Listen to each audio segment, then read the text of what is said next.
Esta es RCPC Radio, www.rcpc.co, transmitiendo desde Barranquilla, Colombia, para toda Sudamérica.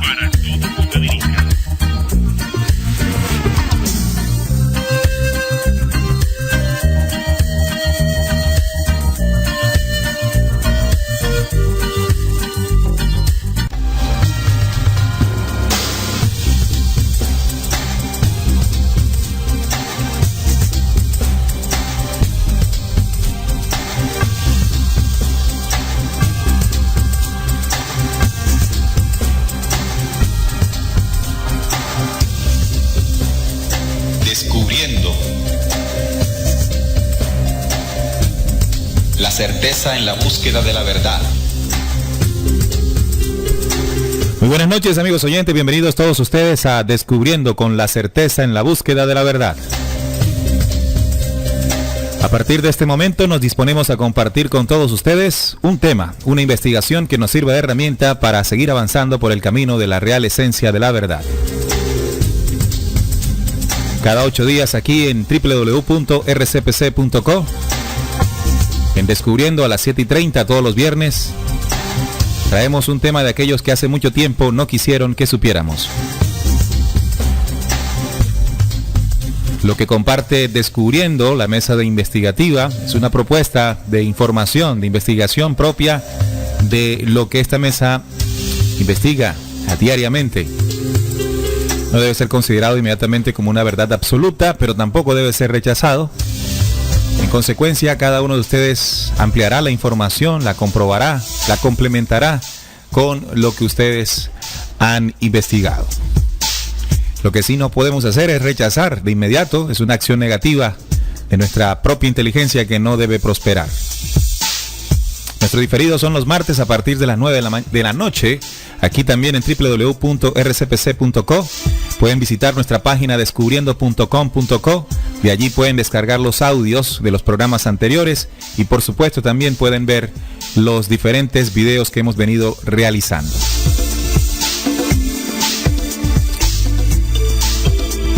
Bueno, en este tema, el tema de hoy, tenemos dos cuestiones que se han mezclado, ¿no? Uno, el tema religioso, y otro, el tema extraterrestre. Me estoy refiriendo a las apariciones marianas, las apariciones de la Virgen María. ¿Esto es un fenómeno religioso o un fenómeno de contacto extraterrestre? Esa es la temática que estaremos compartiendo con ustedes en el día de hoy. Pueden conectarse y participar a través de nuestro chat en la página rcpc.co. También pueden escucharnos a través de la aplicación RCPC Lite para teléfonos celulares Android, y también estamos transmitiendo la señal de video streaming para toda América Latina y el mundo, allí en nuestro recuadro de video en vivo.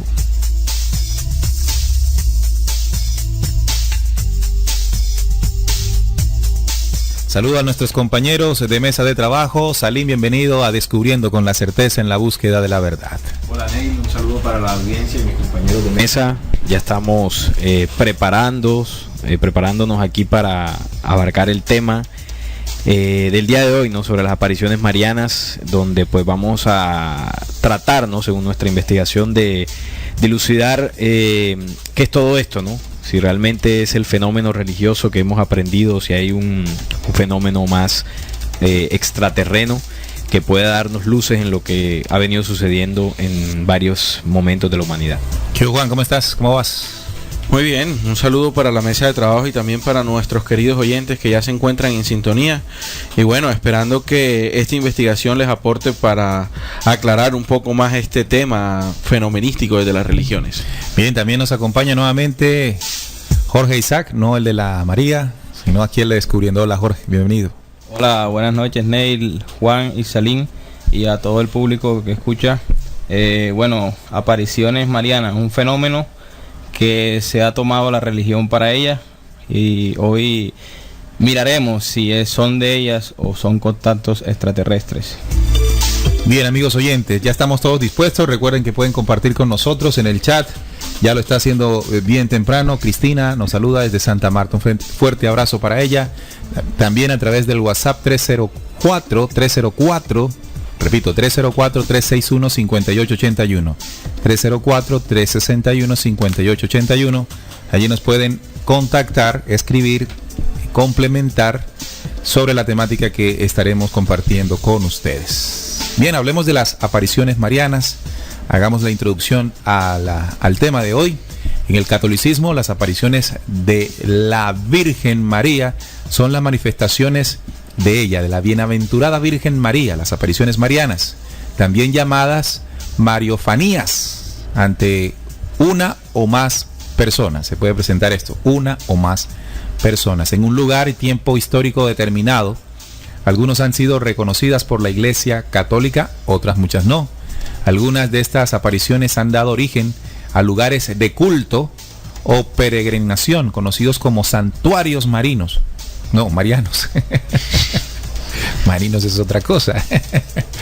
Santuarios marianos, por supuesto, hoy estaremos analizando eso, ¿no? Donde han habido particularmente los contactos marianos o de la aparición de la Virgen María, como nos dice la Iglesia Católica. La Iglesia se ha encargado de colocar ahí justamente un lugar de culto y adoración. Eso nos llamó mucho la atención en esta investigación y justamente tendrán que ser una de las conclusiones de la misma cuando nos preguntemos cuál es la intención de la Iglesia en hacer este tipo de lugares de adoración, no solamente de adoración, sino de peregrinación, justamente para los días que se cumplen años de la aparición o el contacto con la Virgen.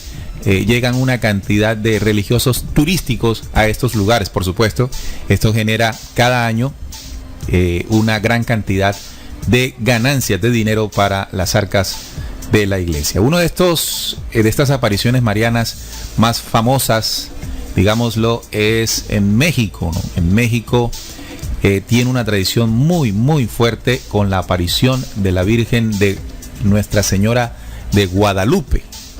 También es importante saber que allí se construyó la Basílica de Guadalupe, ahí en México. El santuario también de Fátima en Portugal, donde se presentó el contacto de la Virgen de Fátima, y el santuario de Lourdes en Francia, que vendría siendo el santuario que conmemora, que recuerda o que genera el culto a la Virgen de la Salette, un pueblo en Francia.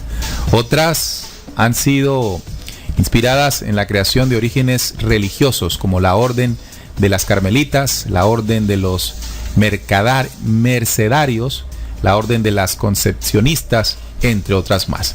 Pero la mayoría no ha tenido un fin institucional, sino que renovación espiritual, y sirven también en los casos más conocidos como destinos de peregrinación. Así justamente, amigos oyentes, se define lo que es una aparición mariana, una aparición de la Virgen María en un lugar determinado, en un tiempo histórico determinado, a una o varias personas.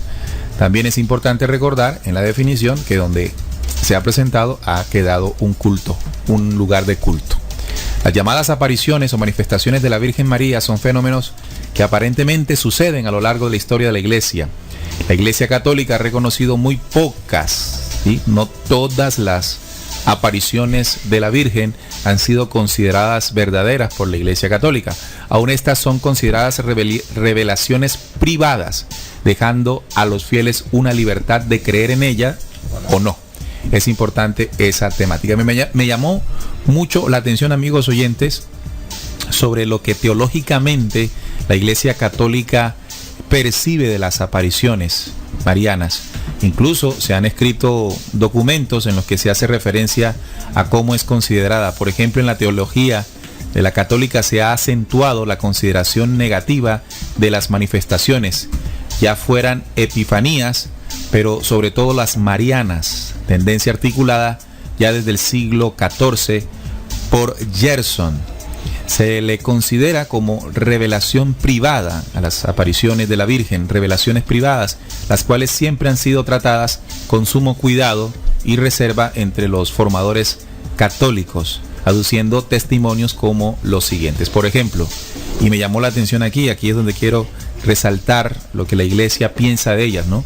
Las revelaciones privadas, como las apariciones marianas, no conciernen a la fe católica y no pertenecen al fundamento y principio de la doctrina eclesiástica, es decir, de la verdadera y auténtica teología, porque la fe en sí no es una fe privada, sino una fe común. Bien, entonces cuando aparece la Virgen, para ser considerada como tal, como un acto de manifestación de la Virgen, Madre de Cristo, tiene que ser aceptada por la Iglesia Romana, Vaticana, y de ahí en adelante se comienza a convertir en parte de una fe no privada de alguien que la vio, sino de una fe común. ¿Sí? Entonces, ¿qué entiendo con esto, amigos oyentes? Que es la Iglesia Católica la que determina si hubo o no hubo una aparición mariana. Bueno, dentro de los criterios que utiliza la Iglesia Católica para determinar si es valedera o no la aparición mariana, hay unos ítems que en la investigación encontramos, y uno de los puntos que ellos consideran es la sencillez de los videntes. ¿Cómo consideran ellos a unos videntes auténticos? Pues en primer lugar, que ellos evitan enfocar la atención hacia ellos, es decir, que la importancia no se la dan a ellos mismos por hacer parte del evento, sino más que todo a la Virgen, ¿no? Usualmente son jóvenes sin formación académica notoria, otro punto que evalúa la Iglesia. No resaltarían ante el mundo por razones naturales. En algunas ocasiones no eran particularmente santos o espirituales antes de la aparición, lo que quiere decir es que después de la aparición se volvieron hacia la fe católica. Nunca esperaban ni buscaban tener visiones. Estas fueron de total sorpresa para ellos. Muchas veces son avisados por la Virgen que tendrán que sufrir mucho a consecuencia de su elección. La aparición conlleva pruebas y grandes dificultades para sus vidas. Esto en cuanto a los videntes. Otra característica es el lugar de las apariciones. Dice que pues tienden a ocurrir en lugares aislados y de silencio. Suelen ser lugares que invitan a la oración. Usualmente en áreas o regiones donde las creencias religiosas están bajo ataque o se han olvidado. Los lugares de aparición muchas veces se convierten en santuarios, tú lo decías. Me llama la atención todo eso que estás diciendo. Cada aparición inmediatamente se hace un santuario, un lugar de adoración. Santuarios de peregrinación, donde la presencia de la Virgen se hace sentir y ella nos lleva a Jesús. Otro punto es que en la aparición hay una transmisión de un mensaje a los fieles que la escuchan, ¿no? Los videntes dan cuenta detallada y consistente del contenido de sus visiones, aunque hayan pasado muchos años después de las apariciones. Otro punto, porque son varios, pero quiero resaltar los que me han llamado la atención, es que estas apariciones, estimados oyentes, son acompañadas por algún signo milagroso que ayuda a confirmar la autenticidad. Ocurren eventos milagrosos totalmente inexplicables a nivel humano, curaciones físicas de enfermedades mortales y ya declaradas así por los médicos, conversiones de personas ateas e incluso rebeldes contra Dios hacia la fe cristiana, entre otras cosas. Estos son algunos de los ítems que la Iglesia Católica determina para evaluar si una aparición mariana es válida o no. Me llama la atención varias cosas de los puntos que tendrá en cuenta o que tiene en cuenta la Iglesia Católica para determinar o para tener en cuenta una aparición mariana y hacerla no una experiencia privada donde surge o podría surgir una fe particular, sino un evento de la Iglesia, ¿verdad? Que es como la representante de Cristo, de la Virgen, de todos estos personajes en el planeta Tierra, y la convierten en una fe común. En el tema, por ejemplo, de los lugares donde se presenta la aparición, precisamente son lugares solos, apartados, o que lugares, la creencia religiosa no es fuerte, o que se ha olvidado. O que, bueno, esa es la visión que ellos les dan, que se ha olvidado, ¿no? Sí. Bien, interesante esto, Jorge. Bueno, mire, aquí la Iglesia, dando veracidad o no, o aprobando o no las apariciones marianas, para ellos, en su certeza, tienen 20 apariciones marianas. Han aceptado 20. Han aceptado, entre ellas las más comunes o las más populares, que serían Guadalupe, Fátima, La Salet, Lourdes, la Virgen del Carmen y del Pilar. Y 4 no son aprobadas o de dudosa veracidad, porque no cumplió los objetivos que decía Salín. Entre ellos puede ser la señora de Garabandal. Ajá. Y entonces tenemos entre las más, las aceptadas, Guadalupe, Fátima, La Salet, la Virgen del Carmen, la Virgen del Pilar. La Virgen del Pilar. Bien. Guadalupe fue en 1531. Sí. Fue aquí hace mucho Y tiempo. la primera fue la Virgen del Pilar, en el 40 después de Cristo. Fue la primera aparición. Al apóstol Santiago. Al apóstol Santiago. En Zaragoza, en torno al año 40 después de Cristo. Esto lo aprendimos en la investigación, no lo conocíamos, de que Santiago, uno de los apóstoles, tuvo un contacto con lo que dice la Iglesia Católica que fue la Virgen María.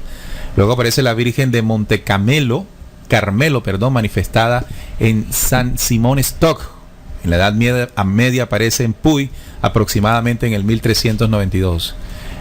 Juan Manuel.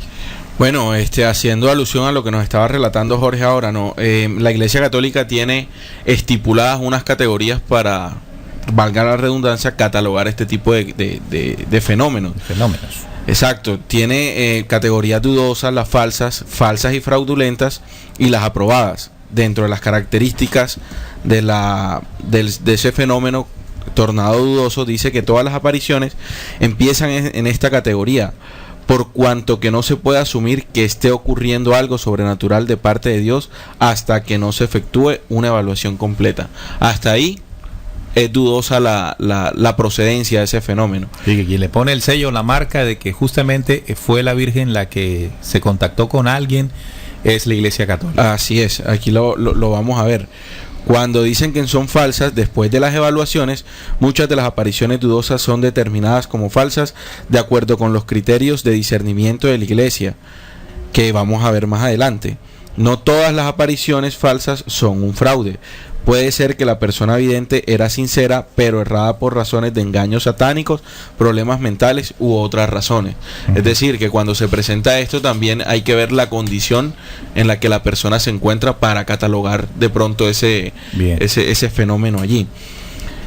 Las falsas y fraudulentas, son las que algunas personas, por medio de este fenómeno, pueden aprovecharse y pueden incurrir en llamar la atención, en fama o ganar dinero. Y en algunos de estos casos se trata de una intervención diabólica. Claro, bueno, hay otro tipo de apariciones no tan famosas, pero sí han logrado llamar la atención en varias localidades de nuestra América Latina, sobre todo, ¿no? Sí. Y es cuando aparece la Virgen en el café, cuando aparece la Virgen en un árbol, cuando aparece la Virgen, por ejemplo, en una pared, así como la silueta.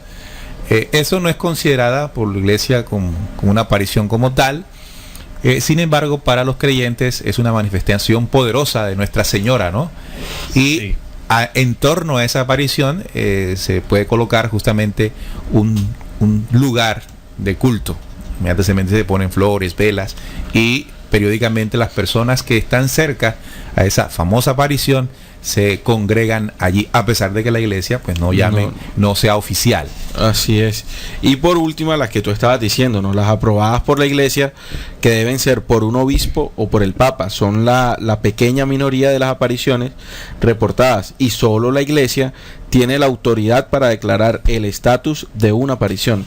La iglesia actúa con mucha prudencia y después de mucho tiempo de discernimiento es que aprueba eso. Entonces vamos a destacar esto, vamos a destacarlo muy bien, porque esto inmediatamente al final del programa nos va a dar respuesta de las responsabilidades que tiene la Iglesia Católica en el fenómeno. Bien, y es que es ella, solamente ella, quien tiene la autoridad. Podríamos decir, un creyente desapercibido podría decir simplemente que la Iglesia Católica es la que está preparada de verdad, las personas que la representan, para tener un criterio más ajustado hacia la verdad. ¿Qué más, Ali? ¿Qué más tenemos allí de estas apariciones? Bueno, además de la que ustedes mencionaron, hay otras que de pronto no son tan famosas. Hay una en 1830, Reu de Bac, en Francia, Nuestra Señora de la Medalla Milagrosa. La de La Salet, que también fue en Francia, está 16 años después, en 1846. Está también la de Lourdes, en Francia, en 1858. También pues la de Fátima en Portugal, que es otra muy famosa, en 1917. En 1932 en Beuring, Bélgica, Madre de Dios, así se le conoció. En 1933 también en Bélgica, en Baneux, Virgen de los Pobres, así se le conoció.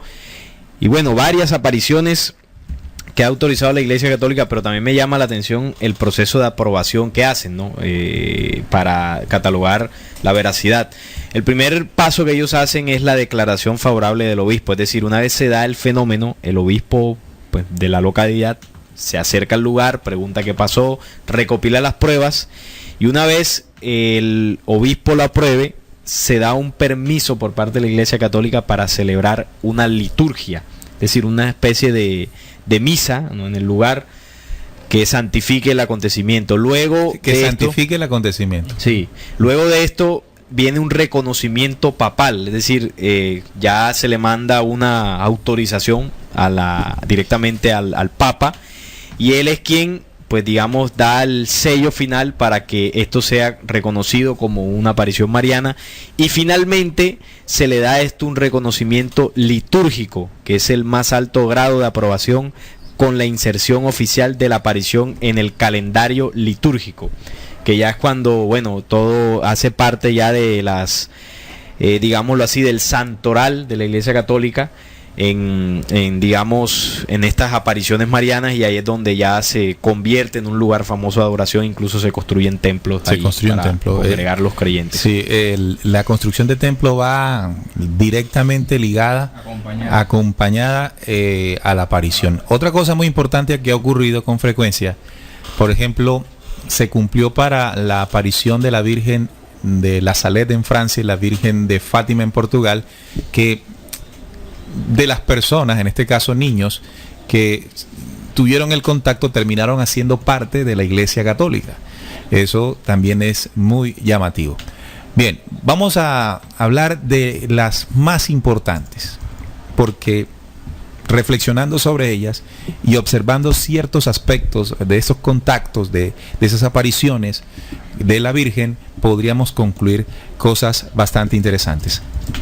Bueno, antes de hablar un poquito, tú hablabas de las apariciones esas en imágenes, en vasos. Esas apariciones, según la ciencia, se llama pareidolia, ese tipo de apariciones. Y una de las más famosas fue Nuestra Señora de Guadalupe. Es decir, eso significa la necesidad que tenemos de ver cosas que no reflejadas en algo. Sí, okay. Ese es el término, pareidolia, para que lo investiguen. Bueno, la Nuestra Señora de Guadalupe fue una aparición, según la Iglesia Católica, de origen en México. Esta se dio... Ojo la fecha, esa fecha es importante. En el cerro de Tepeyac, y se le dio en una aparición al indio San Juan Tranquilo, te la aceptamos. Cuatlatoatzin, en el cerro de Tepeyac, como había dicho. Este tipo de aparición se hizo aproximadamente en 1531. 1531, plena época, primero de la conquista, ¿no? Sí, y aquí, empezando en la colonia. La Edad Media era.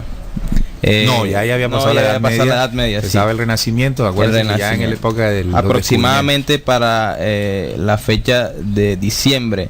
En este contexto, sí, de la Reconquista Española, dos fueron las imágenes que adquirieron notoriedad como parte de ese movimiento social. Y en eso está, para esta época, en ese tipo de conquista española, pues fue donde se apareció al santo Juan. Al indio, Al indio. Al indio, sí. Juan bueno, Diego, después Juan Diego. Pues en varias partes aparece como un santo. Un santo, sí. Se le aparece esta virgen. Eso tiene, esa historia es muy interesante, muchachos. Y les voy a decir por qué. Resulta que en la aparición de la Virgen de Guadalupe a Juan Diego, resulta que no fue un contacto para transmitir un conocimiento exacto, por ejemplo, el profético, sino para iniciar un proceso de adoración, y causalmente en un momento en que llegada de los españoles con la Iglesia Católica, por supuesto, necesitaba dejar huella fuertemente en los aborígenes sobre esta nueva fe. Y que le haya aparecido a Juan Diego, un aborigen centroamericano, precisamente, entonces comenzaba de allí una adoración de ellos mismos hacia la Virgen. Me parece muy importante este punto, porque si lo comparamos, la aparición de la Virgen de Guadalupe, por ejemplo, con la Salet Francia, donde se entrega ya un mensaje concreto, ¿verdad?, para la humanidad, y sumado también al de Fátima, que también se entrega un mensaje concreto, entonces yo diferenciaría de que el uno generó adoración y el otro originalmente buscaba transmitir un mensaje. Esto podría entonces ayudarnos a comprender la diferencia de ese primer contacto con los que más adelante vamos a analizar. La diferencia de los tipos de contacto, por decirlo así. Exactamente. ¿Qué transmite cada tipo de contacto? ¿Qué busca cada uno? ¿Qué lleva el trasfondo de eso? Exacto. Ese es el sazón de este programa del día de hoy, ¿no? Sí, bueno, dentro de esos mensajes o esas apariciones más famosas, tocaron la primera, ¿no?, la Virgen de Guadalupe, que es una de las más famosas del mundo y sobre todo en México, ¿no? Pero también está el de la Virgen de la Salet. Queremos resaltar estos tres. Primero el de, ¿no?, aparte de los que han sucedido, pero nos han llamado la atención estos tres. Primero el de Guadalupe, por el impacto global que ha tenido desde México, evidentemente, pero también el de la Salet y el de Fátima por los mensajes que dejaron, hemos tomado estos tres, estimados oyentes.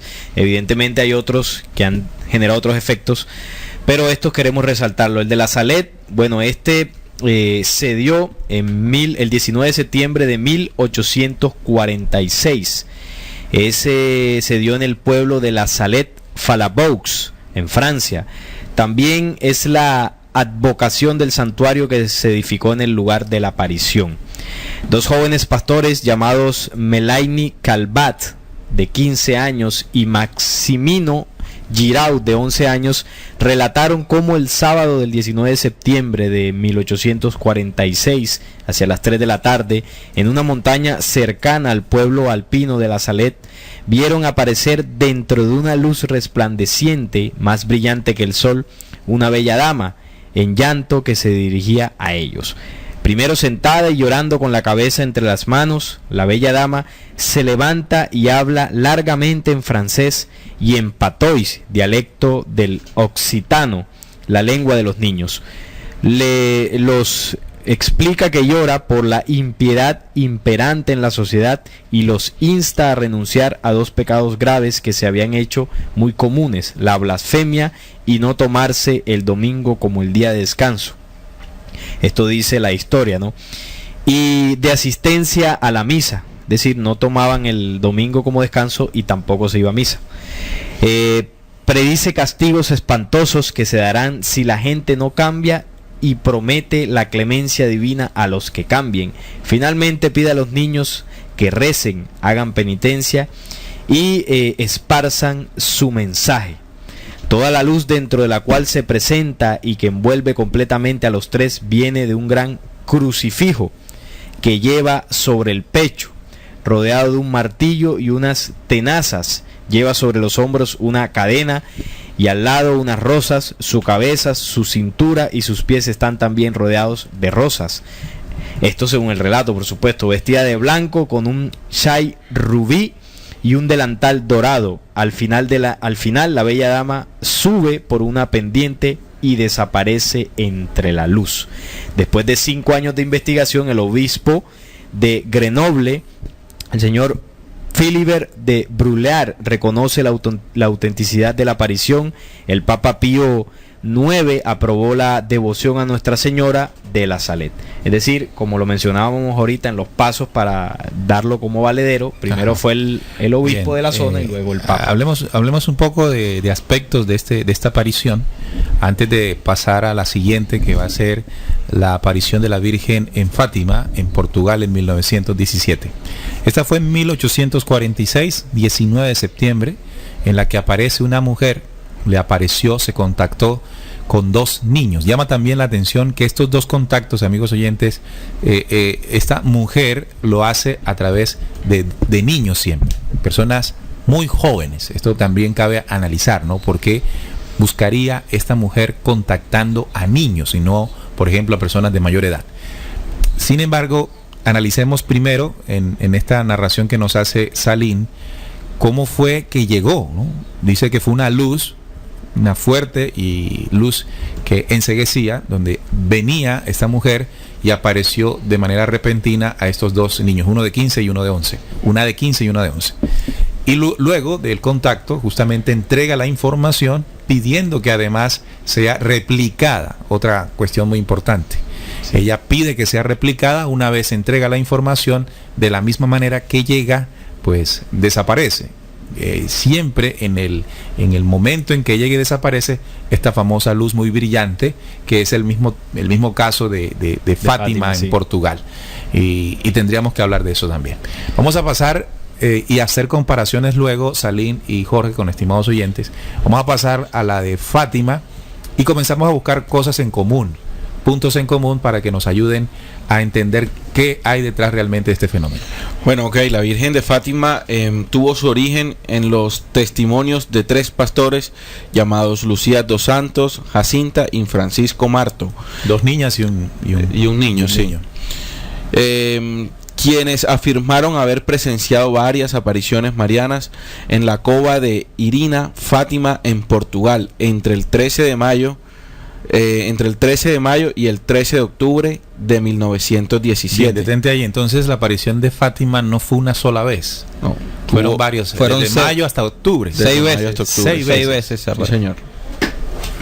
Y a partir de entonces, esta advocación mariana extendió su fama más allá de los límites locales, llegando a todo el mundo. Su principal santuario es el santuario de Fátima, ubicado en la ciudad del mismo nombre, en el municipio de Ourem, considerado uno de los centros de peregrinación cristiana más importantes del mundo. Perdón, Juan, recuerden que el santuario surge después de la aparición. Después de la aparición. Es lo que coloca la iglesia para generar el culto y la peregrinación. Exactamente. Y tuvo una cifra récord de visitantes de 7.3 millones de peregrinos en el 2011. Imagínense, estimados oyentes, todo ese turismo religioso que se presenta en este lugar, y el recurso, tanto para Fátima como para Francia y como para Roma, Vaticano, por supuesto. Esto vendría siendo en Portugal. Claro, Portugal, sí. Perdón, había dicho Francia. No, Francia es la Salette, que también hay allí hay un, ¿cómo se llama? Un turismo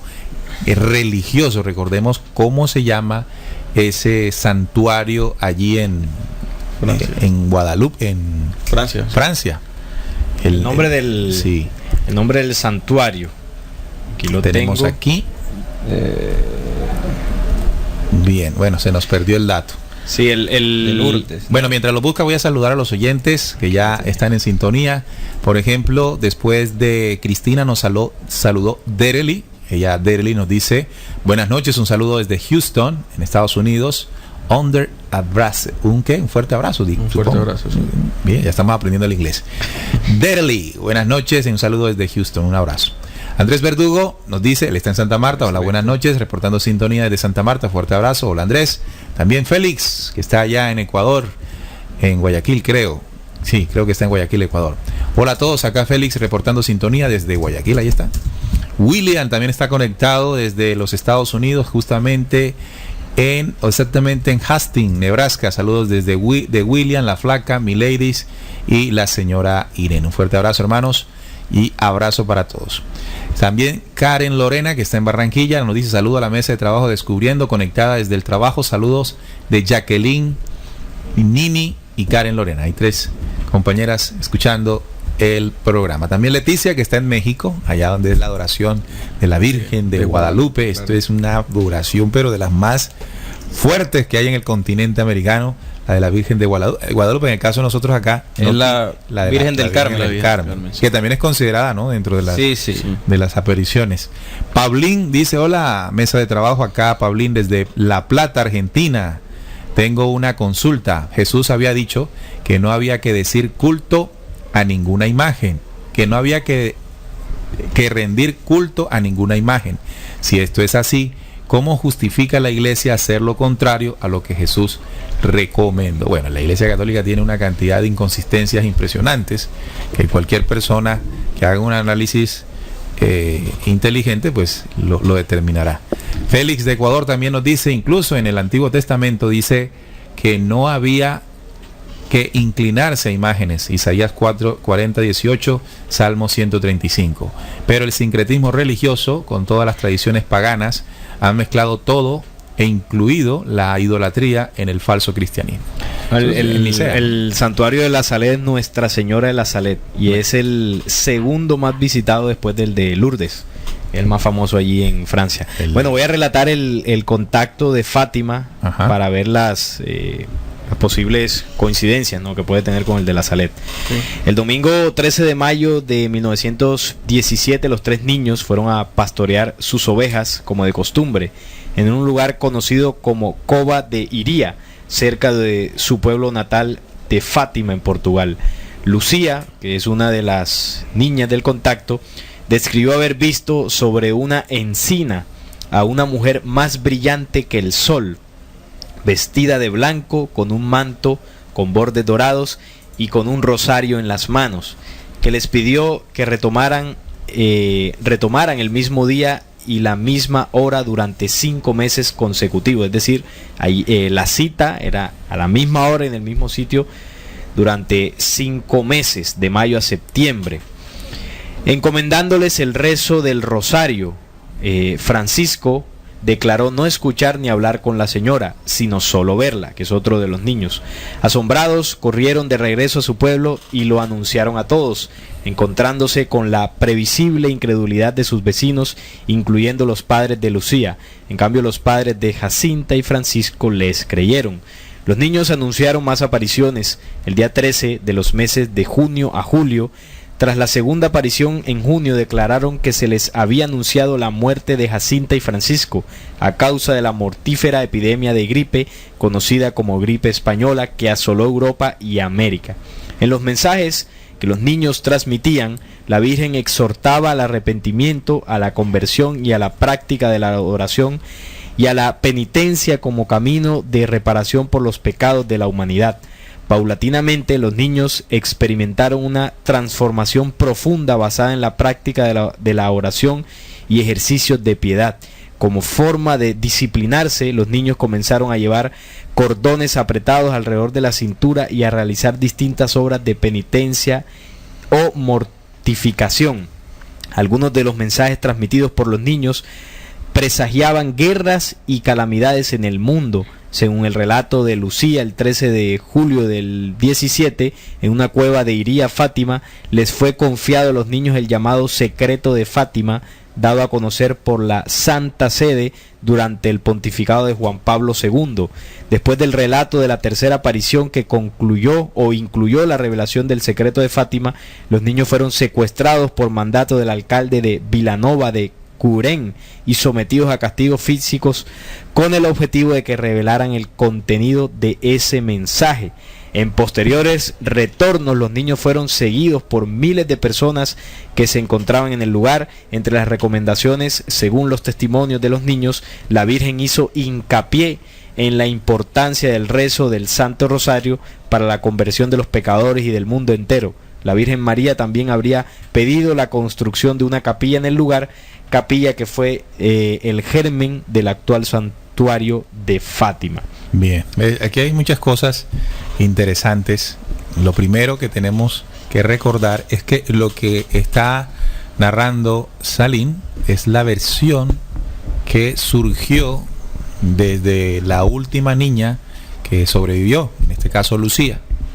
Cabe resaltar que Lucía, después del contacto, fue reclutada, y así hay que decirlo, reclutada por el Vaticano, convertida en monja, y de allí en adelante, pues el discurso de esta niña fue conforme a lo que la tradición católica pues nos ha enseñado. ¿En qué sentido? Que esta mujer que se contactó con ellos durante tantos meses le estaba enseñando pues el tema del rezo, de la adoración y del culto. Es decir, que podríamos decir que si hablamos de un impulso hacia seguir en la adoración religiosa, lo tuvo que haber dado Fátima, la Virgen de Fátima. Claro. Pero aquí es donde nos llama la atención algo, y es que los 3 mensajes de Fátima tienen una clara intención de advertir al mundo sobre las guerras mundiales. Primera y Segunda Guerra Mundial.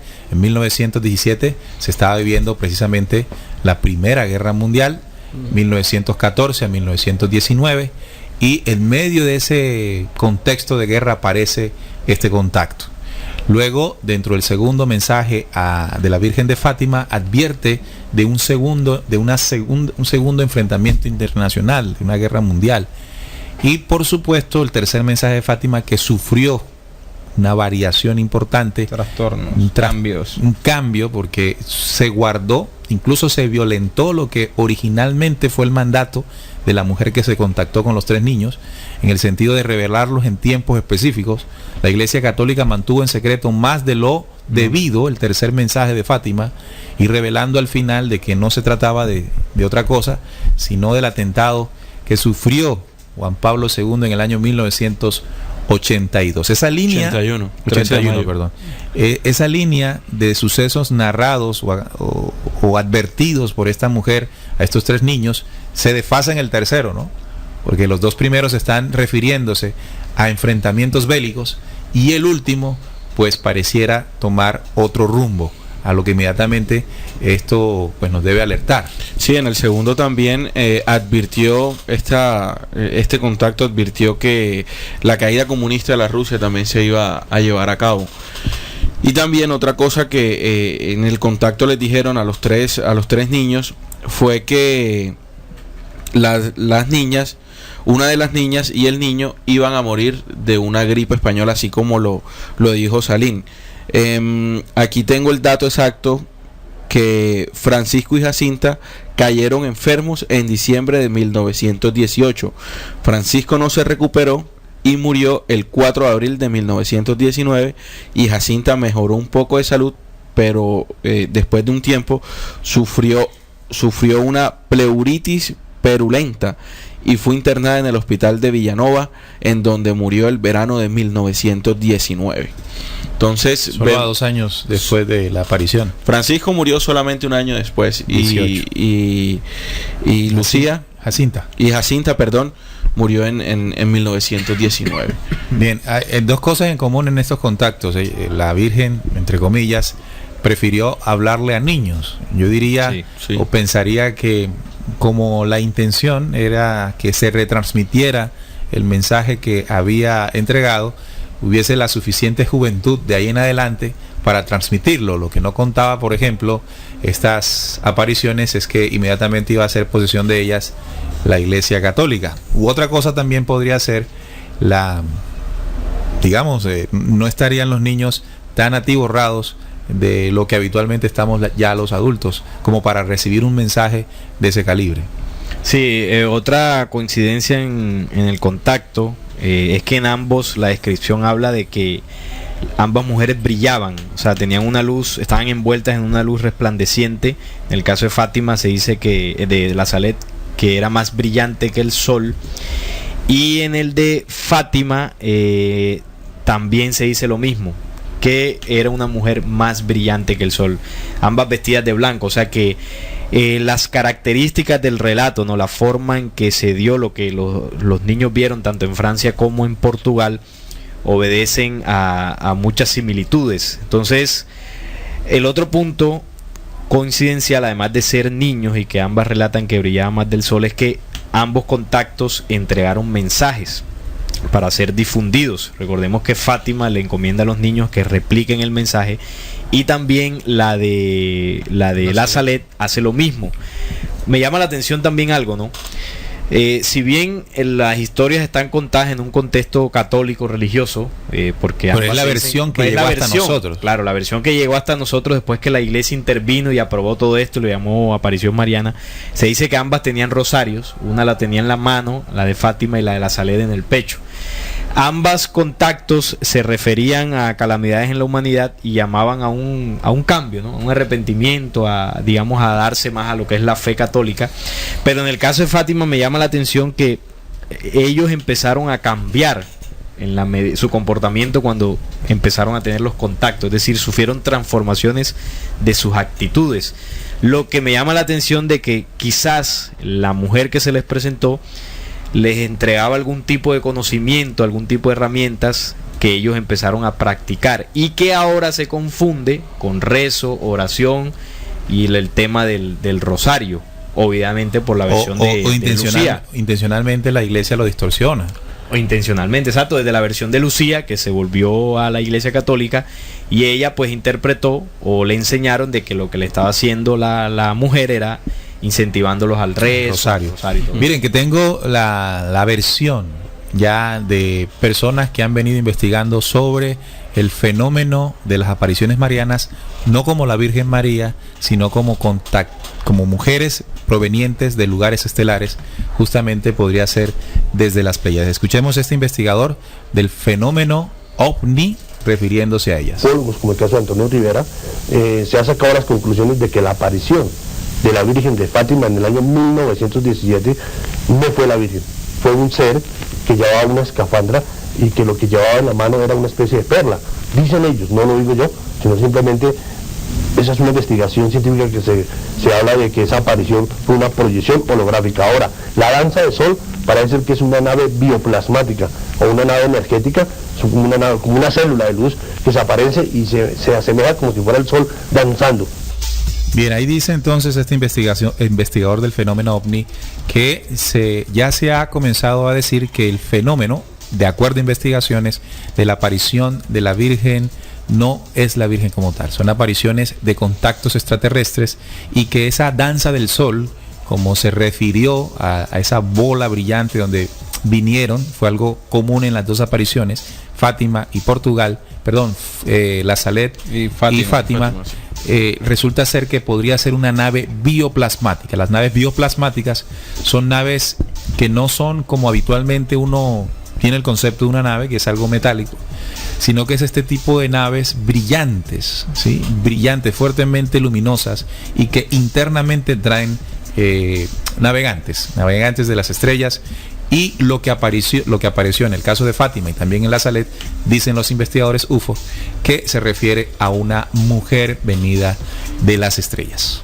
Sí, no es algo descabellado, porque digamos que el relato, las características del contacto, lo primero que hay que tener en cuenta es que, bueno, eran niños, y sobre todo en épocas, hace mucho tiempo, ¿no? Donde la tecnología, digamos que la percepción de lo que podía ser un objeto volante como la que hoy se tiene en día era limitada, sobre todo al ser niños. Entonces, y sumado a esto la intervención de la Iglesia Católica, lo que pudo haber sido posiblemente un contacto extraterreno y no un fenómeno religioso, evidentemente se ha desfigurado todos estos relatos, evidentemente dirigidos a lo que es la fe católica. Ahora, mira que hay algo simple pero muy interesante. Si la Iglesia romana, vaticana, jefa de la espiritualidad humana, representante de Dios y del Cristo en la tierra, eso dicen ellos, y mucha gente se ha tragado ese cuento impresionantemente, pero una cosa de locos, ¿no? Una vaina que uno dice, pero la gente cómo es capaz de aceptar algo de una simplemente porque le dice la Iglesia. Vamos a analizar y debemos pensar. De hecho, este programa está hecho para personas que siempre han ido más allá. Si usted es religioso y está escuchándonos, va a ser duro lo que estamos diciendo, muy duro. A lo que nosotros le pedimos, pues que abra su mente, que abra su corazón por un ratico y considere cosas distintas. Pero, siguiendo la línea, suponiendo que sea la Virgen, ¿verdad? El hecho de que sea un contacto extraterreno también es cierto. Porque la Virgen, siendo una mujer, ¿de dónde viene? Pues del cielo. Pues del fuera del cielo. Es del cielo, algo que queda fuera del planeta Tierra. Entonces, de todas maneras, como le llamamos, eso es un contacto extraterrestre. ¿Sí? Como para quitarle todo lo que se pone alrededor. Es un contacto extraterreno porque es una mujer que no es del planeta Tierra y que se acerca a nosotros a transmitirnos un conocimiento. Ahora, el punto es, y la reflexión aquí es, ya sabemos que es extraterreno. Llamémosle Mariana, llamémoslo como sea. Ahora el punto es, ¿será que realmente estas mujeres, o esta mujer que parece repetir en diferentes momentos, viene a incrementar la fe y la creencia en la Iglesia Católica? Eso es lo que tenemos que analizar aquí. Porque las versiones, a lo que a nosotros llega hoy, si usted coge y comienza a investigar sobre estas apariciones, lo que nos van a decir es que ellas nos invitaban a la adoración, al rezo, al rosario, al culto. Incluso en la Salet dice que la Virgen pidió que se le construyera allí un templo. Sí. Entonces, a mí me parece absolutamente contradictorio, porque el mensaje de Cristo, ¿verdad? El mensaje de Cristo siempre se refirió a una cosa muy distinta a la adoración. ¿Sí? La adoración dentro del verdadero o los verdaderos seguidores del Cristo es absolutamente negativa. Un proceso de desarrollo interior alejado de esa deidad o de esa esencia de creer que hay intermediarios en todo este cuento. Por ejemplo, voy a recordar la que ocurrió en el año 40, la aparición de la Virgen del Pilar, como se le llama. La leyenda sobre sus orígenes se retoman al año 40, cuando, de acuerdo a la tradición cristiana, el 2 de enero, la Virgen María se apareció al apóstol Santiago en se llama Caesar Augusta, sí, así se llama, Caesar Augusta, el lugar donde apareció. María llegó a Zaragoza en carne mortal antes de su asunción, es decir, antes de que se fuera. Me llama la atención esto, ¿por qué? Porque no había muerto María. Sí, no, antes de irse. Me llama la atención porque justamente en ese periodo fueron varios los contactos de estos personajes. Por ejemplo, el libro secreto de Juan surge como el contacto de Jesús con Juan, ¿verdad? Y a mí no me parece nada extraño que los apóstoles, que esta gente que estuvo al lado de Cristo, después de todo este proceso, siguieran recibiendo mensajes, a lo que la Iglesia Católica ha llamado a estos mensajes apariciones marianas, ¿verdad? Ahora, cuando hablamos de María, la madre de Jesús, si uno busca varios apócrifos, encontrará que para contener en su vientre una mujer, porque Jesús nació de vientre de mujer, pues tenía que ser un vientre, o debía ser un vientre, bajo unas condiciones especiales. Lo mismo que el hombre que estuvo al lado de María mientras estuvo embarazada, como fue José. Hombres que en evangelios apócrifos se nos hablan que son venidos de las estrellas. Es decir, la familia de Jesús, la familia que contuvo en su vientre a Jesús, en su seno a Jesús, que preparó a Jesús, que caminó con Jesús, no fueron seres como habitualmente nosotros conocemos a los humanos de acá, porque había un plan de que llegara pues el autor de la vida ante nosotros. Y esas personas, esos seres que estuvieron con nosotros, se mantuvieron en contacto después de un tiempo con ellos. Ahora, ¿será este contacto para mantener una adoración? ¿Será este contacto para mantener o crear una religión? ¿Para someter a los hombres a una religión? Bueno, a nosotros nos dijeron que sí, pero quien nos dijo que sí es la misma Iglesia Católica. Las versiones que llegan a nuestros oídos sobre todo esto es de la Iglesia Católica. Por eso es que aquí hay que utilizar es la inteligencia. El recurso más importante para llegar al fondo de esta situación es la inteligencia, partiendo del mensaje mismo de Jesús, cuando busca que haya un contacto directo, permanente y constante con un Dios que no está en templo, sino que está en nuestro interior. Entonces, ¿cómo es que una mensajera de las estrellas va a decirnos a nosotros que tenemos que rezar el rosario o mantenernos bajo esa condición? Claro, ahora también dentro del análisis que estás haciendo y hablando del contacto extraterreno, eso también dependería de la fuente del contacto, es decir, el tipo de fuente de la cual proviene la mensajera o el personaje o el ser que se contacta, qué intención tiene, que es el análisis que hacías al principio cuando comparábamos el de Guadalupe con el de Fátima y el de la Salet. Importante hablar de eso. Entonces, aquí dentro de esa comparación, porque ya estamos hablando del tema extraterrestre, nosotros en este programa muchas veces hemos hablado de que al planeta Tierra, digamos que existen dos tipos de, digamos que de facciones, digamos un contacto extraterrestre positivo y un contacto extraterrestre de fuerzas negativas. Claro. Entonces ahí es donde hay que identificar cuándo es un contacto de una fuerza negativa y cuándo es un contacto de una fuerza de la luz.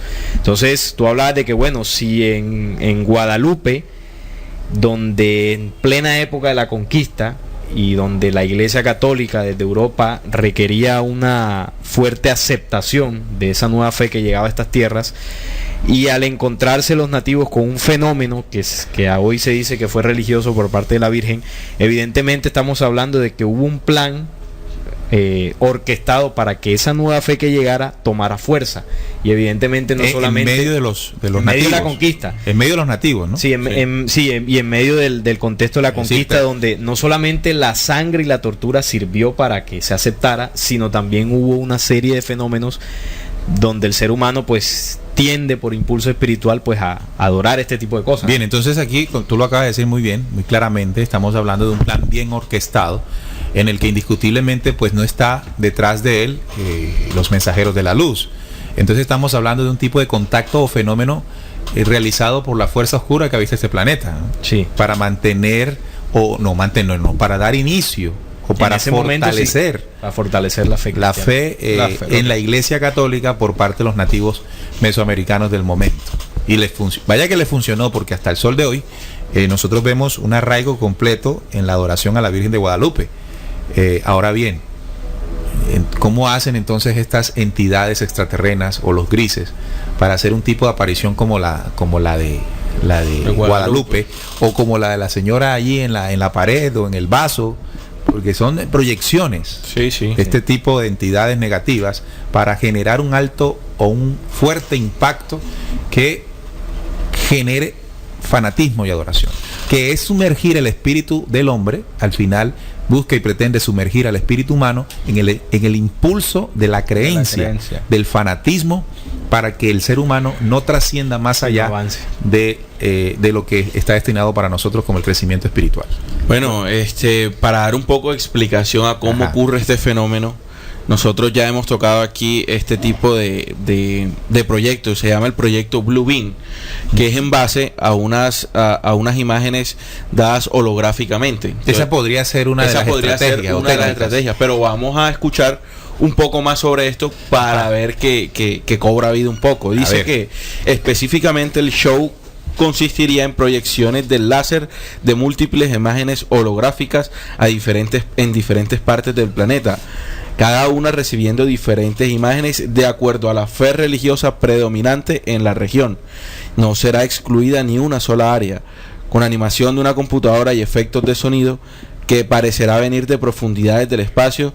Los sorprendidos seguidores en diferentes credos darán testimonio de su propio Mesías regresado en una espectacular y convincente realidad, así como ya se ha hecho supuestamente apariciones del Cristo, apariciones de Mahoma, de Buda o de Krishna. Entonces, de acuerdo a este proyecto, nos indica que por la fe religiosa o por la fe que predomine en algún lugar, así será la proyección que se le dará ese espacio. Ahora, Juan, pero esto del proyecto Blue Beam vendría siendo algo que se comenzará a utilizar para el fin de los tiempos, para hacer ver, por ejemplo, la llegada del gran Mesías esperado, ¿no? Claro, sí. Sí, ese es el plan. Ese es el plan. El proyecto Blue Beam tiene facetas. Lo veo más como la tecnología o la técnica hacia futuro, de las futuras, para la redundancia, de las futuras apariciones. Okay. Ya no solo marianas, sino del Cristo, de Jesús, de la segunda venida, de la nueva. Imagínate la nueva Jerusalén bajando en un proyecto, con el proyecto Blue Beam, con el nivel de fanatismo y de creencia en diferentes espíritus del planeta Tierra. Bueno, sería espectacular. Se podría algo de eso. Yo lo estoy diciendo aquí porque hay que prepararse. ¿Qué tal si Jorge, que está aquí hoy hablando de las apariciones marianas, y en ese momento ve la proyección del Blue Beam con un nivel de realidad que tú dices, vaya, me voy con esta? Pero mira que eso me hiciste recordar un versículo cuando el Cristo dice: si dicen que yo estoy allá, no vayáis. O sea que él sabía Que venía el Blue Bean. Que venía el Blue Bean. Claro, tiene la y esa idea del Blue nos Bean, van a engañar. esa idea del Blue Bean, pienso yo acá que tomará muchas partes de versículos bíblicos para recrear ese tipo de imágenes. Recordemos que en la Biblia pues se habla mucho de ese tipo de imágenes, como la que tú decías de la Nueva Jerusalén, bajando de los cielos, claro, y el Cristo bajando sobre una nube. Entonces ese tipo de apariciones pues serán así, claro, para que la gente crea literalmente que eso es lo que pasa en la Biblia, por supuesto, y lo que está escrito. Salín, bueno, ya hablábamos del primer contacto, estamos de acuerdo. Esto nosotros, amigos oyentes, ustedes también tendrán su propia visión, su propia investigación al respecto. Nosotros creemos que fue estratégico el tema de la aparición de la Virgen de Guadalupe, fue estratégico para consolidar la adoración de una iglesia que llegaba, de una religión que llegaba. No voy a hablar de Jesús ni de Cristo porque eso no lo trajeron ellos, a pesar de que venían hablando de él, sí, ¿verdad? Porque si vamos al conocimiento del Cristo o del anciano de Días, antes de la llegada de los españoles, nuestros aborígenes nativos lo tenían, claro, porque fue transmitido a través de sabiduría, sí, claro, como sabiduría había llegado, ¿no? Claro. Hablamos de Cuculcán, Bochica, Viracocha, Quetzalcóatl. Entonces sí lo tenían. No vamos a decir, o no vamos a creer, o no nos vamos a seguir dejando meter el cuento de que nuestros aborígenes o nosotros los latinos comenzamos a conocer de la enseñanza crística solo y gracias a la Iglesia Católica. No es así. Ya aquí se mantenía, incluso se vivía de manera distinta. Yo pienso que hasta así sí se vivía. Claro. Sí se vivía por comunidades que alcanzaron niveles de armonía muy fuertes. Claro, por supuesto, hubo civilizaciones muy incididas por la fuerza oscura, los aztecas, que mantuvieron sacrificios y todo aquello. Incluso los mayas tuvieron también. Sí, pero ya tiempo después. Lo último. Bueno, ahora vamos a comparar a la manera que estamos haciendo, a la forma que estamos haciendo, si el de Fátima y el de la Salet corresponden a esa misma estratagema o hacen parte de un mensaje de la luz. Ok. ¿Qué piensan ustedes? Bueno, sí, dale tú primero. De acuerdo al contenido del mensaje, uno puede interpretar con lógica la procedencia de este, si es oscura o si de repente. Por sus frutos los conoceréis. Exactamente. Entonces, por ejemplo, nosotros vemos en el mensaje de la Salet que hubieron 33 mensajes en donde daba una voz de alerta en base a algo. Me voy a referir del 30 hacia abajo. Perfecto. Dice ese mensaje en el número 30, dice: yo dirijo un aparente llamado a la tierra, llama a los verdaderos discípulos de Dios, vivientes y reinantes en los cielos, llama a los verdaderos imitadores de Cristo hecho hombre, el único verdadero Salvador de los hombres. Llamo en fin a los apóstoles de los últimos tiempos, los fieles discípulos de Jesucristo, que han vivido en desprecio del mundo y de sí mismo, en la pobreza y en la humanidad, y el desprecio en el silencio, en la oración y en la mortificación, en la castidad y en la unión con Dios, en el sufrimiento y desconocimiento del mundo. Es tiempo de que salgan y vengan a iluminar la tierra. Id y mostraos como mis hijos queridos, que yo estoy con vosotros, en vosotros, con tal vuestra fe sea la luz que os ilumine en estos días de infortunio, que vuestro celo os haga como hambrientos de la gloria y del honor Jesucristo. Combatid, hijos de la luz, vosotros los pocos que veis, pues he aquí el tiempo de los tiempos, el fin de los fines. Entonces, yo veo acá un llamado a un tiempo determinado. Ahí lo dice, al fin de los tiempos. También a personas con una condición especial, que son los que viven, llama a los verdaderos imitadores del Cristo hechos hombre. Eso tiene un mensaje, luz. Ahora, fíjate, me llama la atención, dentro de lo que estás diciendo, un aspecto importante. Esta profecía lo que busca es ubicarnos en un tiempo de cumplimiento.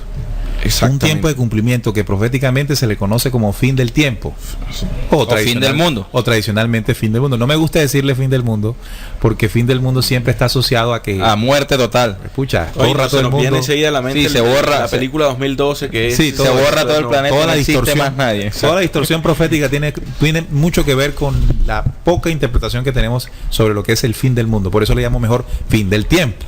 Aquí le llama fin de los fines. O fin de los fines. Entonces nos ubica en un tiempo de cumplimiento. Importante eso.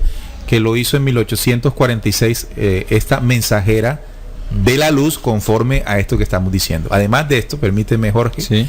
también ubicándonos dentro del el tiempo de cumplimiento a las acciones que tenemos que hacer conforme a él. Exacto. ¿Y cuáles son las acciones que tenemos que realizar? Bueno, un proceso de transformación, que era lo que decía Salín hace un momento con el tema de Fátima. Ajá. Bien, y es algo muy parecido al mensaje de Fátima. Vamos primero con Jorge.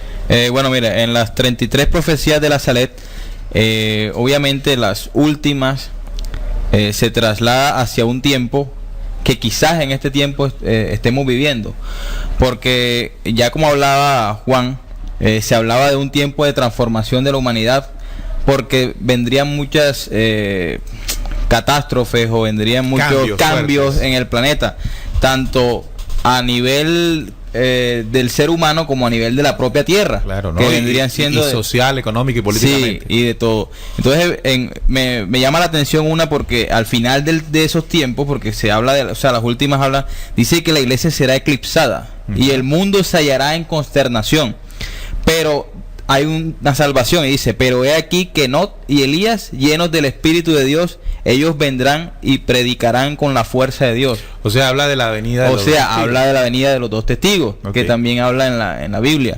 Entonces, en este tipo de profecía nos dan algo que va a pasar en el planeta, pero hay también una esperanza para este planeta. Ujú, excelente. En este tipo de Es decir, contactos de la Salet. hay un plan, porque la profecía es un plan. Sí. Un plan de ejecución para la restitución del hombre terrestre. ¿Por qué hablamos de restitución? Porque lastimosamente, lamentablemente, nuestro planeta y nuestra humanidad fue intervenida por estos seres de tipo negativo que vinieron hace miles de años. Aquí en Descubriendo hemos hecho varios programas sobre esto. Incluso una oyente hoy me escribía sobre que quería profundizar sobre el tema de la rebelión, de la guerra en el cielo. Y bueno, ahí tenemos dos Apocalipsis programas: 12, claro. el origen de la rebelión y la cronología de la rebelión estelar. Con esos dos programas queda uno afinado. Buenísimo. Muy bueno, esos programas quedaron muy buenos porque nos dicen qué pasó allá arriba, cómo pasó, cuándo pasó y cuándo cayeron. Y cuando caen, pues todo lo que estoy comentando ahora. Entonces, desde arriba, los señores que dictan la profecía, que son las altas jerarquías de la luz, establecen mecanismos para que el hombre terrestre le llegue la información. Y ese mecanismo son 9 tipos de contactos, ¿verdad? 9 tipos de contactos, 9 tipos. que también hicimos un programa que usted puede descargar y escuchar, De los 9. tipos de contacto. Entonces, en esos 9 tipos de contacto, los señores que escribieron la profecía desde el cielo nos transmiten la información. Y dentro de esos 9 tipos de contactos hay uno que es el tipo de contacto que vimos en la Salet, Francia, y que vimos en Fátima. Presencial. Es decir, cuando viene el mensajero directamente desde las estrellas, a través de naves bioplasmáticas con un mensaje claro y concreto para ubicar en un tiempo y un espacio el cumplimiento de la profecía para los humanos terrestres. Desafortunadamente, esa claridad que estamos tratando de dar, es la intención de nosotros en este programa, fue manipulada justamente por aquellos que pretenden que ese plan profético no se concrete en el hombre. Y en este caso es la misma Iglesia Católica que desde sus inicios, no con Pedro, no con el apóstol Pedro, sino con Constantino en el 325, así mucha gente lo niegue. Porque la gente sigue negando de que la Iglesia de Cristo empezó con Pablo y es la que tenemos ahora. La verdadera iglesia se lleva por dentro. Y sí empezó con Pedro, cuando Pedro reconoce el Cristo interior. Porque esa es la respuesta que él da cuando Jesús pregunta: ¿quién dice la gente que soy yo? Tú eres el Cristo. Esa misma esencia que está dentro de nosotros, ahí surge la iglesia. La iglesia no como una organización, sino como una condición Interna. de lo eterno en el hombre. Exacto. De lo eterno en el hombre, ahí empieza la iglesia. Pero decía que esa iglesia o la organización que se llama la Iglesia Romana, lo que ha pretendido es tomar el mensaje, este tipo de contacto y la contundencia que tiene para ubicar a los seres humanos y convertirlo y transformarlo en culto y adoración, alejando por supuesto a cada hombre terrestre de la magnificencia de ese mensaje. ¿Qué es lo que está pasando? ¿Cuál es nuestra responsabilidad en este momento? Seguir nosotros aplaudiendo la mentira de las iglesias, aplaudiendo la mentira de la Iglesia Católica, o tomando y rescatando el mensaje que es nuestro, y que nos ubique en un tiempo de cumplimiento. Y eso es lo que queremos hacer y no nos vamos a cansar de hacerlo. Porque la iglesia no se ha cansado en 1700 años de engañarnos y transformar ese mensaje tan contundente para nuestra transformación. Entonces, muchachos, disculpen, compártanlo con la audiencia. No, estábamos aquí mirando que hay muchas profecías que tienen ciertos enlaces. Ajá. Por lo menos, si miramos la número 33 de la Salet con la tercera de Fátima y el Apocalipsis. A ver, vamos a enlazar. Y el Apocalipsis hay un enlace. ¿Qué dice la 33? En la 33 dice: he aquí el tiempo, el abismo se abre. He aquí el rey de los reyes de las tinieblas, el anticristo. El anticristo, claro. He aquí a la bestia con sus súbditos, diciéndose salvador del mundo. Se elevará con orgullos en los aires para ir al cielo. Pero dice algo: será ahogado por el soplo de Miguel. O sea, la gran batalla que se habla en el cielo. Coja ese mensaje. Caerá y la tierra, que desde hace 3 días estará en continuas evoluciones. Se habla de 3 días. O sea que eso nos confirma el Apocalipsis. Confirma el Apocalipsis. No como un documento religioso, no como un documento, sino como un documento profético traído de arriba también. Abrirá su seno lleno de fuego y será sumergido para siempre con todos los suyos en los abismos eternos del infierno. Entonces el agua y el fuego purificarán la tierra y consumirán todas las obras de orgullo de los hombres y todo será renovado.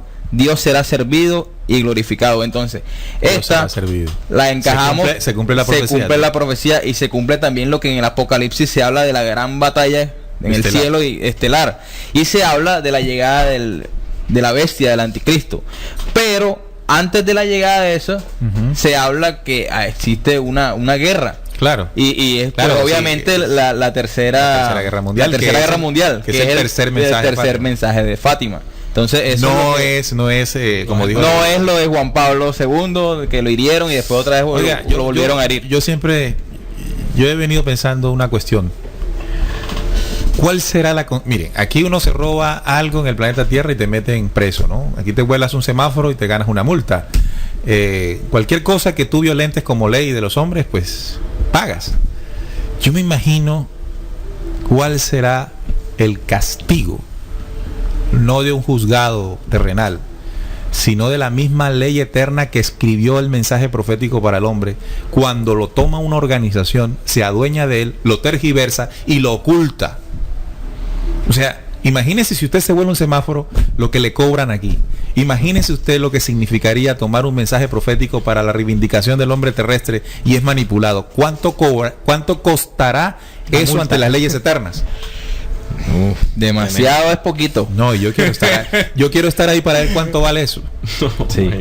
Sí, porque no solamente estás engañando a una sola persona, estás engañando a más de 3/4 partes del planeta. No, y el espíritu humano. O el espíritu humano, sí. Porque te puedes meter con la carne, pero con el espíritu de cada persona. Témeles a los que matan el cuerpo. Los que matan no le temas tanto a los que matan al cuerpo como los que son capaces de matar al espíritu humano. Aquí dice algo ese mensaje en su último fragmento. Dice: entonces el agua y el fuego purificarán la tierra y consumirán todas las obras del orgullo de los hombres y todo será renovado. Es decir, otro enlace con el Apocalipsis es cuando habla de Elías y Enoc, que son los 2 testigos. Dice también aquí Enoc y Elías, aunque Apocalipsis no le llama así, Enoc, ¿no? Aquí sí le llama Enoc y Elías. Dice que serán matados y Roma pagana desaparecerá. Aquí habla también de la sentencia que habla también Apocalipsis 17 y 18 contra la gran ramera. Hay mucha similitud, lo cual nos da a entender que la fuente de la cual proviene el mensaje profético de Apocalipsis y de la Salet es el mismo. Es único.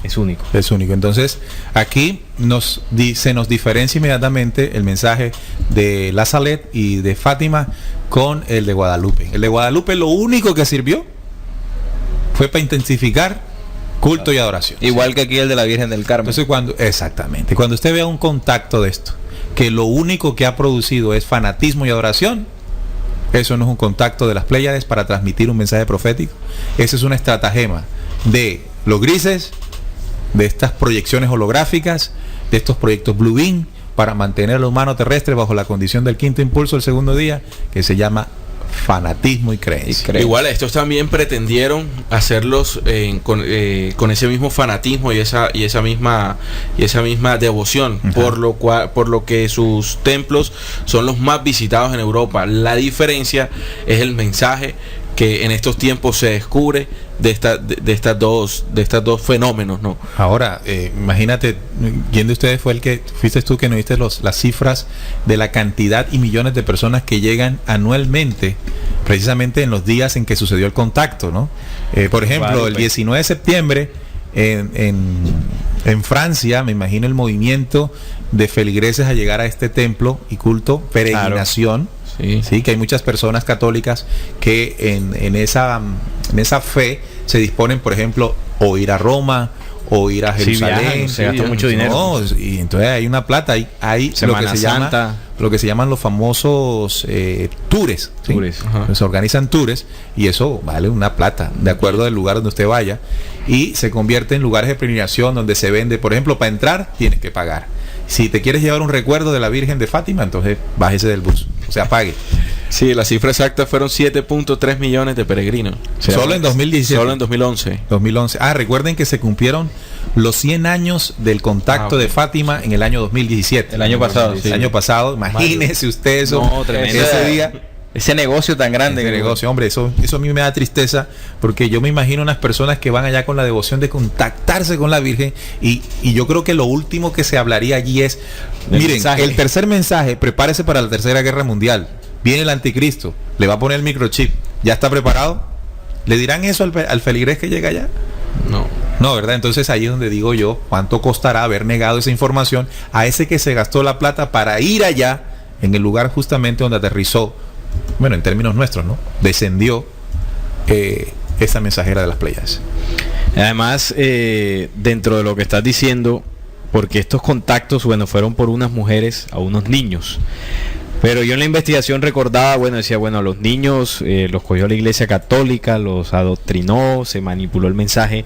Pero hubo un contacto también muy famoso por parte de una mujer, pero ya un hombre mayor, y es el contacto de Billy Mayer. ¿Ese no lo llaman Mariano? Ese no lo llaman Mariano porque ya pues una persona adulta, no la puedes manipular, no le puedes engañar, sabe lo que vio, incluso tomó fotografías, que bueno, ahí dentro de ese contacto pues se le ha querido desmeritar totalmente, porque bueno, dicen loco, ¿no? Dicen loco, que es montaje, que esto, pero Billy Mayer se contactó con una mensajera de las Pléyades llamada Semyase.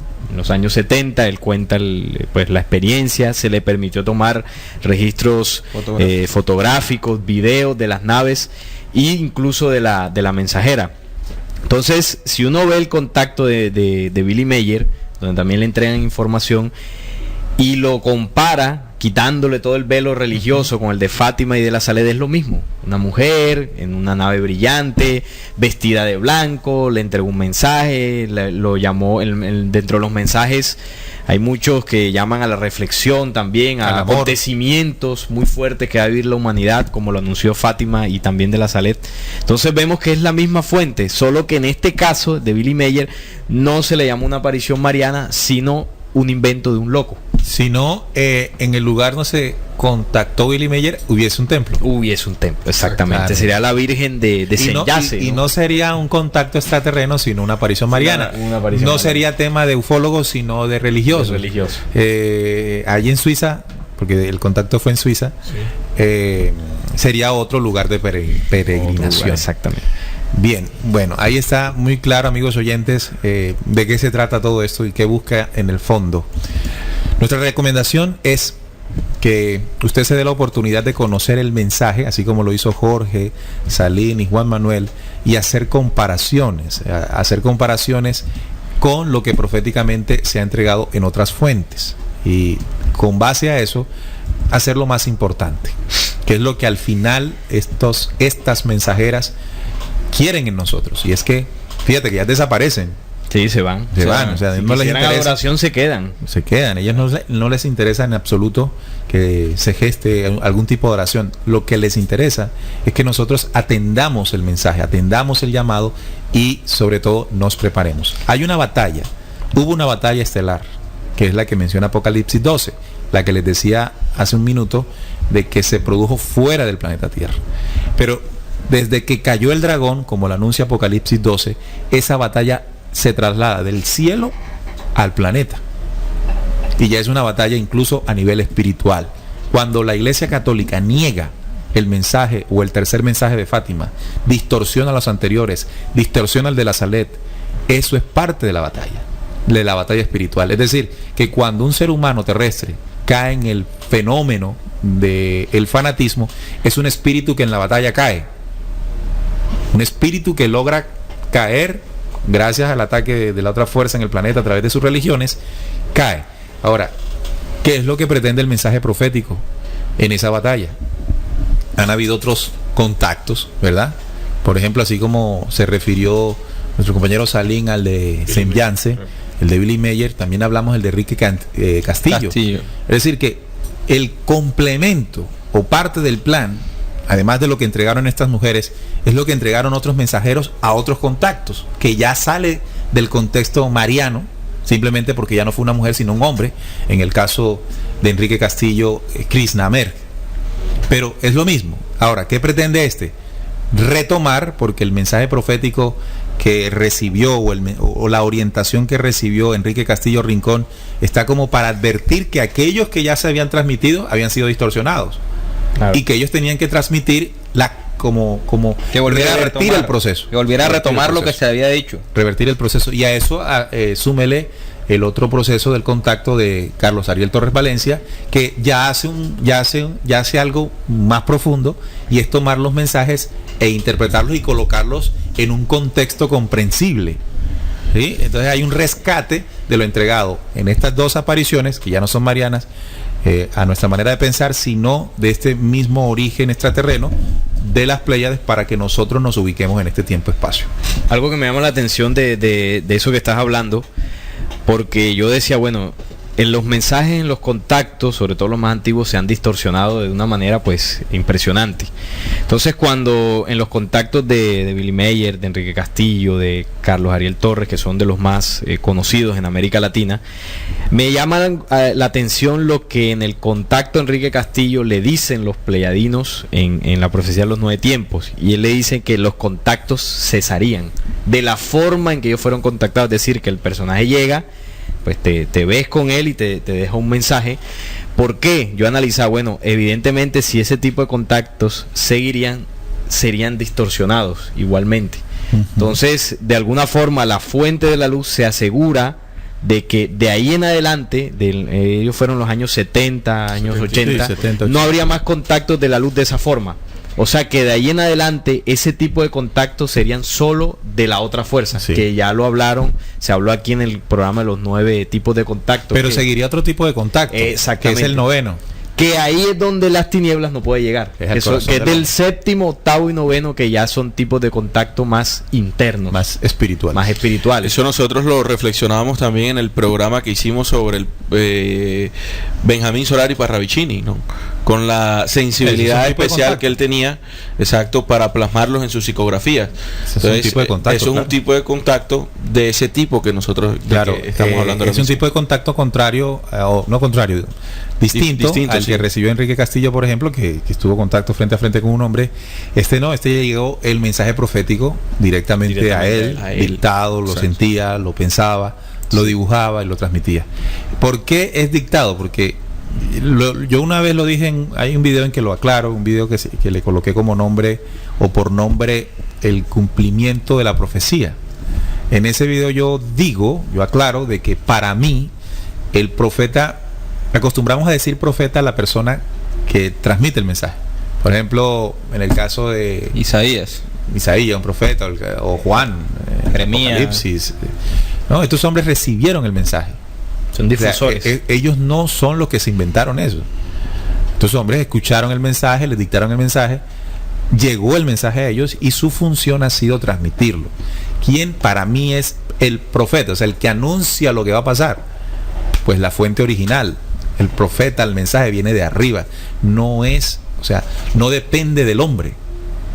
O el hombre es el medio, ¿no? Sí, le podríamos decir divino, pero cuando decimos divino, inmediatamente lo asociamos a religioso. Claro. Sí, es eterno, toda vez que es llegado desde las estrellas. Estelar. Todo el mensaje, seguramente porque estos personajes de las Pléyades y otras civilizaciones extraterrenas tendrán el mecanismo espiritual para conocer lo que acontecería en el futuro, como lo que llamamos viajar en el tiempo, en las dimensiones. ¿Cómo lo harían? Es difícil comprenderlo, Sí. pero lo han hecho y sabemos que lo hacen bien porque se ha cumplido. Se ha cumplido. Por ejemplo, tomamos las psicografías de Benjamín Solari y Parravicini y las miramos con lo que está aconteciendo, tal cual. Tal Los cual. 9 tiempos que le Los 9 dictaron. tiempos. A los 9 tiempos. La de los mayas que se le dieron a los mayas se ha cumplido. Todo eso. Entonces, significa que una vez dijimos aquí que una película que nos podría hacer entender aquí, nosotros tratando de entender una cosa que está por encima de la comprensión de un hombre de este día, es la película Interestelar, ¿no? La película nos hace entender cómo el tiempo y el espacio, bajo la condición de otras dimensiones, es variable, cambia, fluctúa. Sí. No es tan rígido como para nosotros, como el ayer, el hoy y el mañana. Y que bueno, lo ayer pasó y lo futuro apenas lo vamos a comenzar a vivir. Dentro de ese viaje del tiempo, pues es muy probable que los hermanos mayores hayan podido tener la posibilidad, dentro de ese conocimiento de los tiempos y las edades, de entender qué pasaría hacia futuro. Otra parte de la profecía es muy fácil de entender bajo la ley de causa y efecto. Es decir, todo lo que hemos hecho nosotros pues tiene consecuencias. Es como ver el futuro de las cosas que nos van a pasar si actuamos o seguimos actuando de esta manera. Bueno, para ir cerrando, quiero tocar un fragmento del tercer mensaje de Fátima. Pues ya ustedes hacían un preámbulo de cómo habló los dos primeros de los conflictos que ya sucedieron, y el tercero que habla pues de un tercer conflicto mundial. Dice: el orden está ausente de este mundo, Satanás reina por todas partes y ordena la marcha de los acontecimientos, logra llegar hasta la iglesia, seducirá la mente de grandes científicos que inventan armas para destruir en pocos minutos gran parte de la humanidad. Algo está sucediendo, ¿no? Y el armamento nuclear es impresionante. Ese es 1917, Sí. fue entregado. Tiene bajo su dominio a los poderosos que gobiernan el mundo. Entonces habrá llegado el fin de los tiempos. Los grandes y los poderosos perecerán, lo mismo que los pequeños y los débiles. El fuego de las potencias y de la tierra caerá desde el cielo. El agua de los océanos se convertirá en vapor y grandes oleajes se levantarán para ahogar al mundo. Esto es un fragmento del tercer mensaje de Fátima que anuncia un conflicto bélico de talla mundial y también un proceso de los elementos en el planeta Tierra. Así es. Entonces, ahí en todo este tema profético hay otro fenómeno, y es la mentira que le han dicho a muchos religiosos, en el cuanto a ellos se van a ir, se los van a llevar al cielo y ellos no van a vivir nada de eso. El rapto. El rapto. Nosotros hablamos una vez aquí de eso, ¿no? Sí, hablamos de que hay dos tipos de raptos. El que predica la iglesia, El mentiroso. Que incluso decíamos que también obedeció un fenómeno extraterrestre, obviamente de tipo negativo. Y el verdadero rapto, ¿no? Que es aquel ser humano que está por encima, ¿no? de todos estos acontecimientos, su pensamiento, su accionar está en otras dimensiones de pensamiento. Pero con los pies en la tierra. Con los pies en la tierra, no por allá arriba, No ¿no? montado en nave, sino aquí en la tierra. En la tierra. Bajo una condición mental y espiritual. Si usted lo elevan y lo monta en una nave, preocúpese, porque seguramente se lo van a desayunar. No, revísese. También. Revísese, porque está usted pensando cosas que lo hacen blanco de contacto, no de la luz, sino de las tinieblas. Bien. Bueno, amigos oyentes, no hay más nada que decirles. Se agotó toda la investigación. Esperamos que lo compartido por la mesa de trabajo haya sido de completo agrado para ustedes. Las reflexiones, por supuesto, son propias nuestras de lo que entendemos de la información. No es necesariamente la verdad. Las reflexiones deben ser propias de ustedes. La intención con las nuestras es inspirarlos, motivarlos, impulsarlos. Bueno, cuando lo digo también me vinculo, porque sucede algo bastante bacano durante el programa. Es que mientras Juan, Salín y Jorge hacen sus reflexiones, seguramente surgen las nuestras. Claro. ¿No les pasa? Sí, Surgen, total. ¿verdad? Entonces, igualmente, cuando nosotros hablamos, los oyentes les surgirán las de ellos. Allí callados o compartiendo con otra persona que está al lado. Comienza la reflexión, comienza la imaginación, comienza la inspiración, Y hacer eso es positivo. Vamos a saludar a los oyentes para comenzar a despedirnos, que nos escribieron después del último mensaje. Dice Pablín, el tema de los sacrificios aztecas es falso, una información falsa que fue montada por los conquistadores. Los invito a investigar al respecto. Él sigue diciendo, si piensan que alguien que manipula una profecía va a recibir un castigo celestial, es porque no entendió nada. Ese ser está para cumplir con su propósito en este planeta. Si esos seres no se podría cumplir con cumplir sus tan queridas profecías, sería bueno que reflexionen sobre este punto. ¿Qué trato de decir aquí, Pablín? No comprendí muy bien. A ver si entiendo. El primero dice que el tema de los aztecas no fue así. Si piensan que alguien más... No, de lo que trato de entender del último mensaje, él dice que la persona que toma una profecía y la distorsiona, dice que si esa persona no hiciera eso, no tomara la profecía, no se podrían cumplir. Si esos seres sin eso no se podrían cumplir sus tan queridas profecías. Bueno, eso es lo pero que habla de que no de que son personas que no entienden el trasfondo de la profecía, porque dice que si va a recibir un castigo celestial es porque no entendió nada. Lo que yo podría decir en medio de lo que entendí, o aprovecho para decirlo, las tinieblas no tienen profecías. La gente que manipula no son dueñas de profecías. Si hay alguien que no le conviene que las profecías se cumplan, son los poderes dominantes. Ellos van a hacer siempre lo posible para que no se cumpla, hablando de ellas, promoviéndolas a ellas, siendo dentro de las iglesias un tema muy común. Pero son justamente ellas, esas organizaciones, estos poderes, los que jamás les va a convenir que suceda esto. Ellos tienen, a cambio de profecías, planes y estratagemas.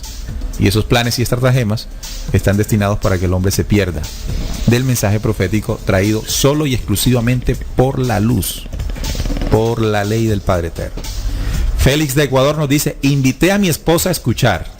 Denle un saludo de mi parte. Se llama Mariuxi. Díganle que la amo mucho. Bueno, Mariuxi, tienes un hombre completamente enamorado y se llama Félix y vive en Ecuador. Y es tu esposo.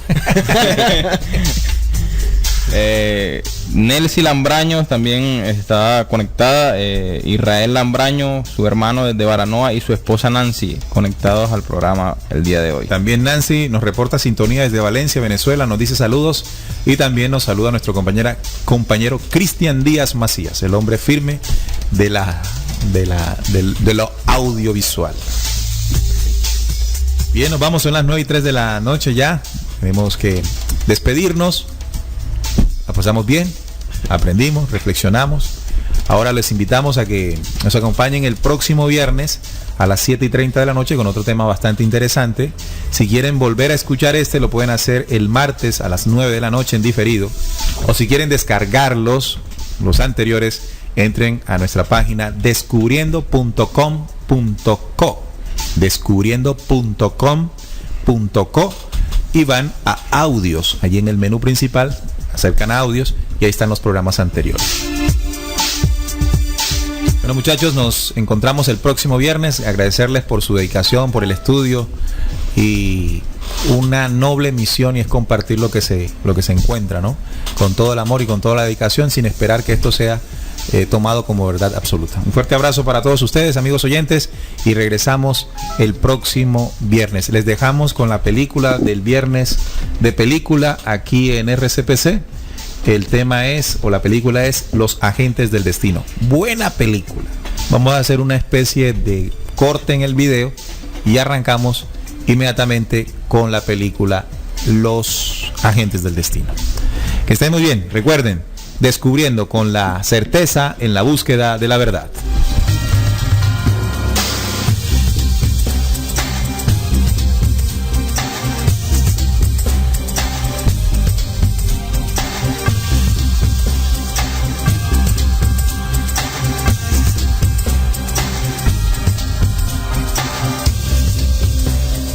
Descubriendo la certeza en la búsqueda de la verdad.